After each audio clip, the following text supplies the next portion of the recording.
Hello again, Year 5. Right, we're on to our new book, and it is this one, The Demon Headmaster by Gillian Cross. Now, you'll notice it's a lot thinner than any other book I've read, so we shouldn't be too long on this one.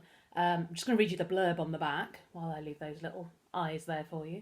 Something weird is happening at school. The children are too well behaved, almost like robots. What strange power does the eerie headmaster hold over them, and can anyone resist it? Are Dinah, Lloyd, and Harvey doomed to become part of the demon headmaster's dark plan? Okay, so some hypnotic eyes on the front. Somebody in education is up to something dodgy. So we're going to find out what it's all about. And again, thanks to Grace, I'm still using the bookmark. Right, so chapter 1 is called A Girl in the House. Our last moments of freedom, Lloyd said darkly. He glowered round at the battered walls of the playroom, at the motorbike posters peeling off the wallpaper, and Harvey's model aeroplanes neatly ranged on top of the bookcase. She'll be sticking up pictures of flowers and ballet dancers when she comes in, I bet. He mooched about gloomily, kicking at the furniture. Take care of her, Mum said. What does she expect us to do? Hold her hand and tell her bedtime stories? Harvey, curled in his chair, stolidly went on reading The Aero Modeller. H, Lloyd banged him crossly on the shoulder. Why don't you say something? Harvey looked up and grinned. You've gone all red in the face. That only made Lloyd angrier. Red in the face? I should just think I have. Purple pancakes. Don't you realise how awful it'll be having a girl come to live here? But you've known for ages, Harvey said mildly. Mum always wanted to have someone to foster. I thought she meant a baby, Lloyd spluttered. That would have been okay, just a bit of screaming at night. But a girl, a horrible girl as old as me, she'll never be out of her hair. We'll have to take her to school with us. So? Harvey shrugged. Might be a good thing. She might be on our side, another normal. Lloyd looked at him scornfully. Is it likely? I ask you. There's only 5 of us in the whole school. No, she'll be one of them. And what about the others? What will they say? Have to wait and see, won't we? Harvey picked up his magazine again. Enraged, Lloyd leapt across and knocked it out from his hands. Harvey, Hunter, you're an idiot. Can't you see what it means? We'll have a little goody-goody about the place all the time, going on about how wonderful school is and how marvellous the headmaster is. I can't bear it. It'll be like having a spy in the house. For a moment, Harvey looked troubled. Then he brightened. Might not be as bad as that. If she watches us, we can watch her too. A distant expression came over his face. You never know. We might actually be able to discover something, find out what's going on. Lloyd stopped pacing the room and stared coldly at him. I've told you 100 times, he hissed. That's crazy. It'll just get us into trouble. We've worked out a good system for having a quiet life. I don't want anyone interfering with it. But don't you ever wonder, Harvey said dreamily. I do. In the afternoons I sit and stare across at the hall and wonder what the rest of them are doing and why they're so... Shut up! Lloyd caught him by the shoulder and shook him hard. I've managed to keep you out of real trouble ever since you came to the school, and it's been a nightmare. 4 years of watching and being careful. I won't have you mucking everything up now. You just behave yourself and... Okay. Scarlet in the face from the shaking, Harvey held up a hand to push Lloyd away. Keep your hair on. You don't want to be looking like a raging demon when she gets here. Coolly, he picked up his magazine and started to read again. Lloyd stared at him in disgust. Just wish I did look like a demon. That might frighten her away. And he resumed his restless, furious pacing around the room. They're such a nice, normal family, Miss Wilberforce said encouragingly as the car jerked to a stop at the traffic lights. I'm sure you'll like living with them, Dinah. Lloyd and Harvey, the 2 boys, are very sensible and ordinary. It's a pity you couldn't meet them beforehand, but I'm sure you'll get on. Yes, Miss Wilberforce, Dinah said woodenly. Of course it's hard on you having to change schools. I hope you won't find the work too difficult. You'll just have to put your back into it. Yes, Miss Wilberforce. Miss Wilberforce sighed and looked round at her, taking one hand off the steering wheel. You don't seem very relaxed, dear. Are you perhaps just a teeny bit afraid, No, Miss Wilberforce. Miss Wilberforce sighed again. Oh, well, we're here now. She steered the car in towards the curb. Let's go in and meet them all. Yes, Miss Wilberforce. Dinah climbed out and stood stiffly on the pavement, while Miss Wilberforce got her case out of the boot. Then the 2 of them marched up the front path of the Hunter's house, and Miss Wilberforce rang the doorbell. Don't worry if you feel a bit strange at first, she whispered. They'll do their best to make you at home. The door opened. Dinah, dear, how nice to see you again, Mrs. Hunter said. She held out her arms and gave Dinah a friendly hug and kiss. Dinah's body stayed quite stiff.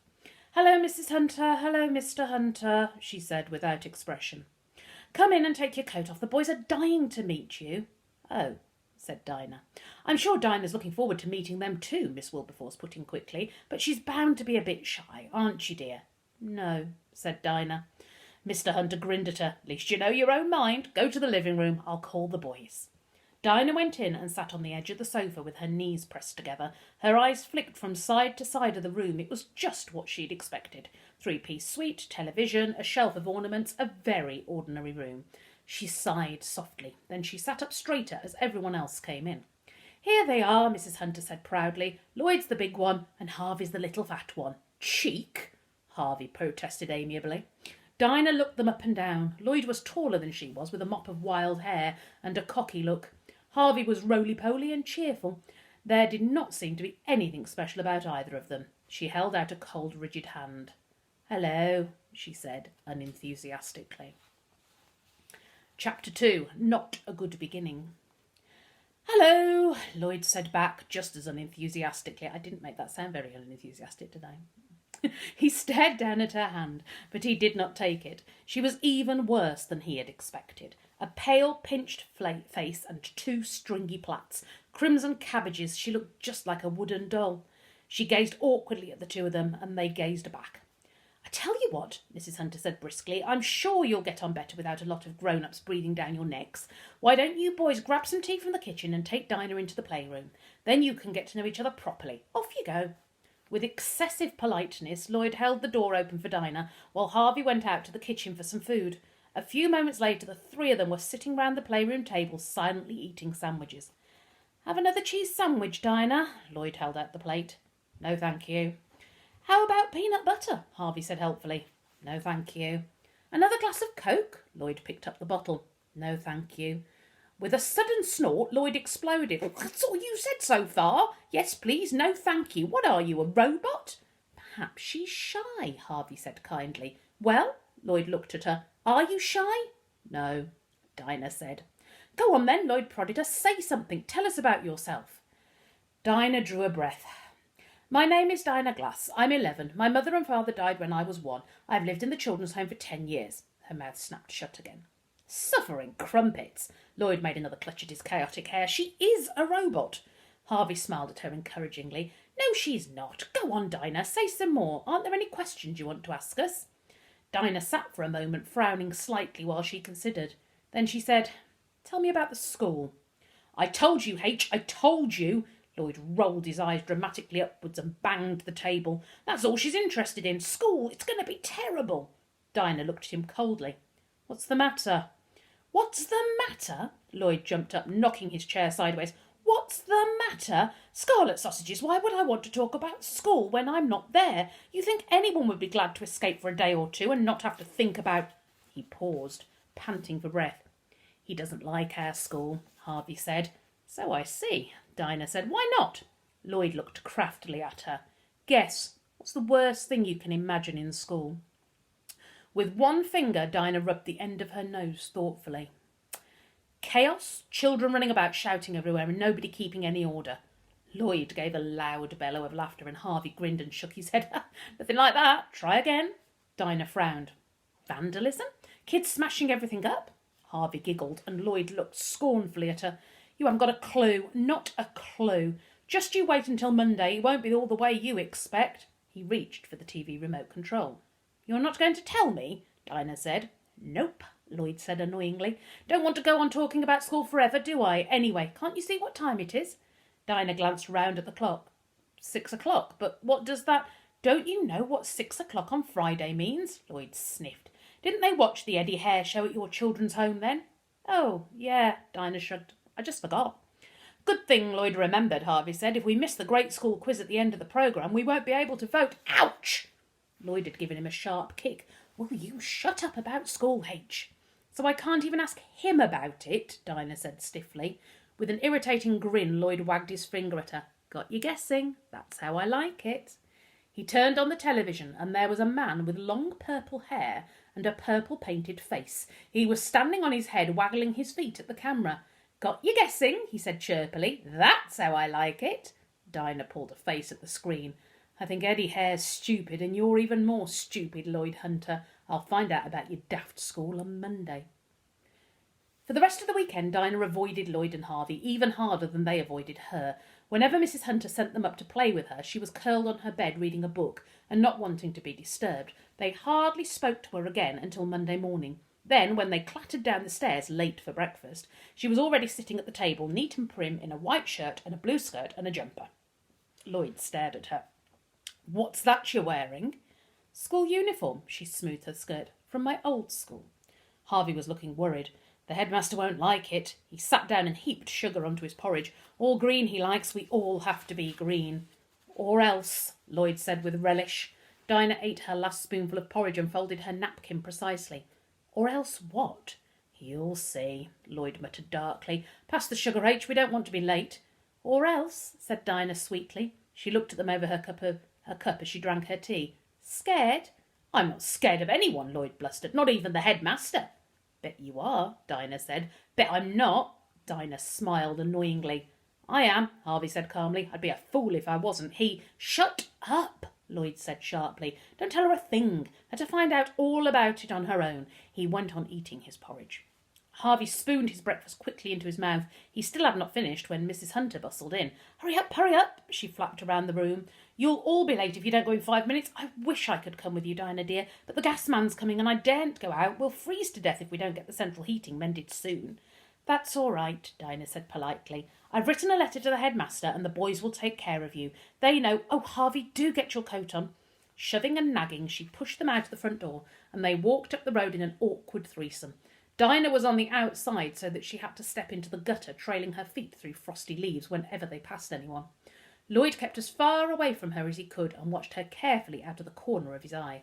As they approached the school, they began to see groups of children all neatly dressed in green, with white shirts and striped ties.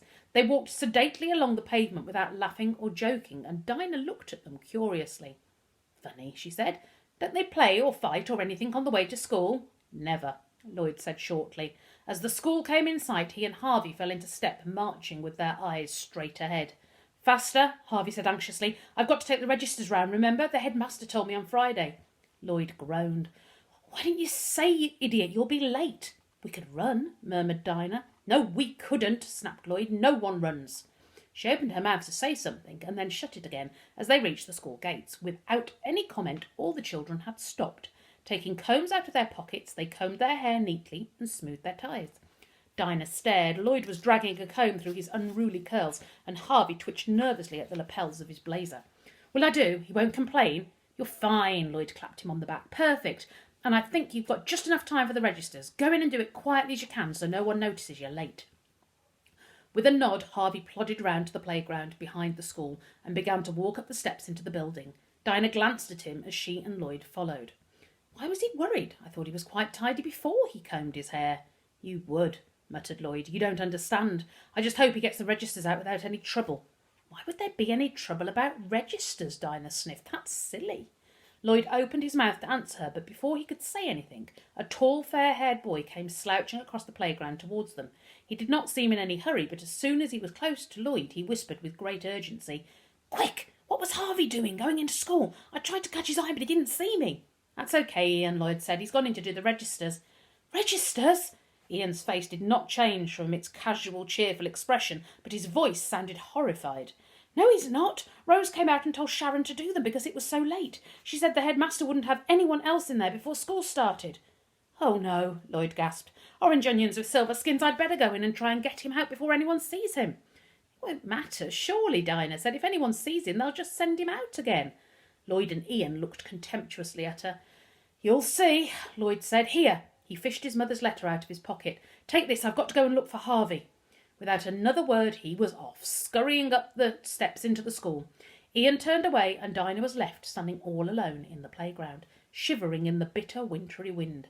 She looked thoughtfully up at the school. At one window she could see a motionless figure in a green blazer with a large white P sewn onto one pocket.